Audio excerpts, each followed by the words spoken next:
A common debate amongst music heads such as myself is, what is the best album of all time?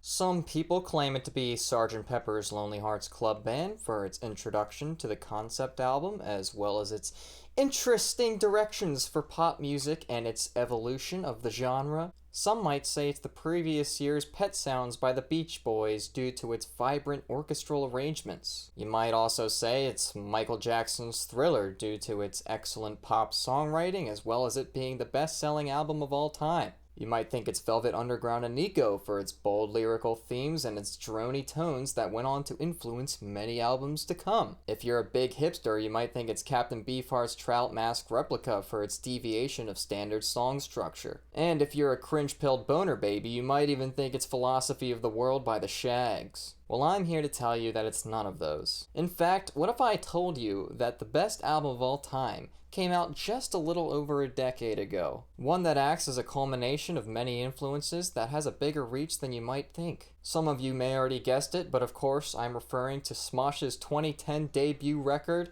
Sexy Album. This is the greatest album of all time, and I'm here to explain why. This album takes a deep look into the post 9/11 RAR XD era and acts as a beautiful summation of a lot of the popular music of the time. The first track paints a beautiful picture of a Renaissance-era love. Ian and Anthony put on their flawless British accents as they get attacked by an unknown entity, and it paints a picture of something of biblical proportions. It's beautiful, it's tragic, it's telling. It's actually quite hilarious, too. I laughed my ass off the first time I heard this track, because that's what it is. It's a comedy album. I mean, I'm not stupid. But at the same time, it tells so much. Sometimes you look into a track and you think of history and life and the meaning of life and people and civilization.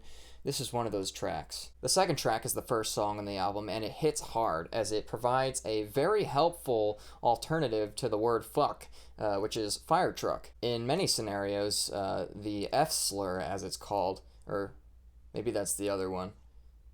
Maybe it's... Is there two F slurs? Anyways, the fuck word cannot be said in every situation. Therefore, this fire truck alternative is actually quite helpful. And once again, the song is fire trucking hilarious. I laughed until I sharted, and then I just straight up shit my pants. It was pretty funny. The next track, Pokemon theme song Revenge, takes on the heroic theme of the original Pokemon, but puts a brilliant spin on it, taking a jab at the copyright owners of the Pokemon theme, as Anthony and Ian of Smosh went through some legal troubles with it after they did a cover. And this song is essentially fighting back at those legal executives, as they say that they can do whatever the hell they want, and screw you. And it's really a brilliant social commentary on the legal state of the world. Like, are we free? What is our rights? What rights are being taken from us? What considers a song somebody's property if it's just a bunch of sound waves put together? I mean, the creation of music itself is quite limited, so what happens when we run out of music to make and then everything's already copyrighted? What happens then? This song brings up all of those questions in a very strong light. It almost hurts to listen to. It makes you think about it like a lot. It's a very deep track. It can be a lot for some people, but these bold directions are exactly what make a great album. The best album ever created would have to say something that is bold, that would turn a few heads, and this track is definitely that. The next track is a Smosh classic, Hardcore Max. And this song is pretty freaking hardcore. Now we could talk about the excellent composition of the song, especially the slapping bass, which is fire trucking phenomenal. But I think all the censored swear words on this track, all the different bleeps, really say a lot about censorship in our society. I mean, who's to say what words are bad? Like, why can you say bitch on television, but you can't say shit in some channels? It really begs the question. It's another one of those really philosophical tracks. And the Red Hot Chili Pepper sample at the end, chef's kiss. Next track, Transformers Rap.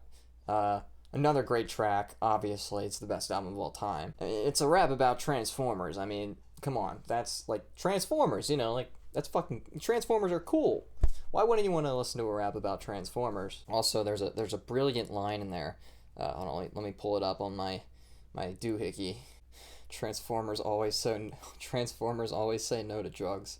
All right, that's actually pretty funny. Yeah, here it is. I bet Transformers creator won't pay us to make this rap. They told us that the script was full of nonsense. I bet you thought that I was gonna say crap because it rhymes with rap, but I'm better than that. Bars. Cute Furry Kittens is a great bubblegum pop dance song. It's really one that'll put you in a good mood, and Ian's vocal delivery is perfection. Now the next song, My Fanny Pack, is one that just blows me away due to Smosh's ability to explore different genres. This song is so heavy, the chugging guitars and the vibey guitar tones, these things would give Metallica a run for their money. It's heavy, it's gritty, it's dark. Once again, the album takes a bold direction that I don't think society was quite ready for, but looking back on it, it was really a great decision, and they were way ahead of the curve. The following song, another Smosh classic, Teleporting Fat Guy, sounds like it could be right out of an 80s prom movie or something like that. It's so catchy. To me, it's like up there with Aha's Take on Me, and it's about a teleporting fat guy. You could think of maybe what the teleporting fat guy represents. Maybe it's America's consumer culture or fast food culture, and how much food we consume and how much we're willing to travel. Or maybe it's about how mentally we could be existing on different planes while psychologically we're fat because we're also lazy. Because we're in a very fast world and we often want to live in the moment. This album begs a lot of questions that you can't really answer just with a straight face, or like there's no specific answer to it, like no specific answer. But that's what's so great about it. The following song, Box Man, come on.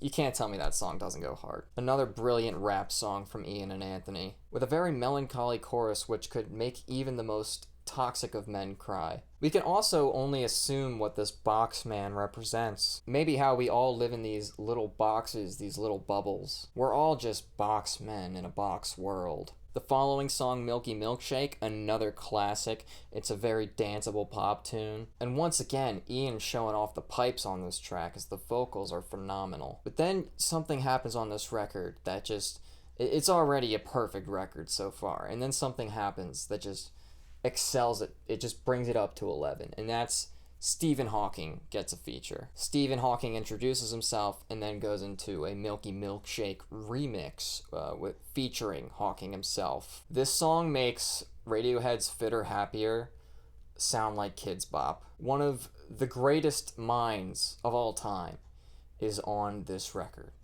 It can't get any better than this, folks. There's also Predicate Rap, which is another very educational track, which is perfect because it really helps people understand English more. And honestly, who doesn't want to understand English more? I do know I. Once again, they take a bold direction and change up the genres on Vader Is My Friend, a very catchy and dancey ska tune about Darth Vader, which is super badass. Darth Vader's such a cool character. Like, everybody loves Darth Vader. He's like the coolest guy in the Star Wars franchise, like he's like Mr. Star Wars himself, And then there's two Christmas tracks, the first of which is The Return of Boxman, and the second of which is features a character named Billy, which kind of represents everyone's youth. It's a very youthful look into one's consciousness, and the song at its core is a Christmas classic that could easily give Mariah Carey a run for her money. Finally, the album closes with a brilliant closer, Bow to the Unicorns, a very heavy, hard-hitting, genty thrash tune with very growling vocals talking about bowing to unicorns. There have been many themes on this album that are up for debate. many of which I have interpreted myself, but I'm sure others have interpreted differently. But I'm pretty sure that it's very obvious to everybody that the unicorns on this album represent the wealthy elite that control our world. And they are telling us, their sheep, the sheeple, to bow to them and obey their every command. This track could really wake some people up, and it's a brilliant closer because it just kind of tops all these philosophical themes off, and like this track just this is the icing on the top. This is the cherry on the top. This thing will open your third eye. I am now smosh pilled. Not to mention, this album has 986 reviews on iTunes with a complete 4.5 stars. Good. If you haven't heard this record, I highly recommend it. I would add it to your collection. It's a must-have for any, music collector, music head. And that it might be a lot for some of you. Some of you might not understand it, and that's okay. But I think with time and with enough maturity, you'll get it, and it'll just click with you, and you'll understand why I made this video. And that's pretty much it.